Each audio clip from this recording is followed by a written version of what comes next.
We're a debtor nation to Yeah. the comments you just made, but we're the biggest nation, and people are still buying our debt. But at 38 trillion, eventually you got to say, how much am I willing to go out the curve to tie up my money in a country that has literally got 38 trillion, probably going to 50 trillion in the next several years, not 100 years, next Yeah. several years. At the current rate, it's several years. Yeah. Right. So you think about that.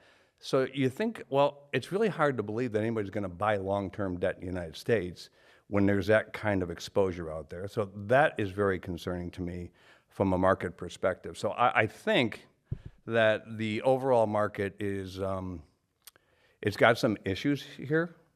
I agree with you on the 10-year, but I really think the long end of the curve, they're going to move the rates down on the short end of the curve, and I think that the long end's going to bucket like it did a year ago September and do the same thing. So you take the overnight lending rate down by 50 bips like they did in September of 25, and the back end of the market on the 10-year, the yield went up. Yeah.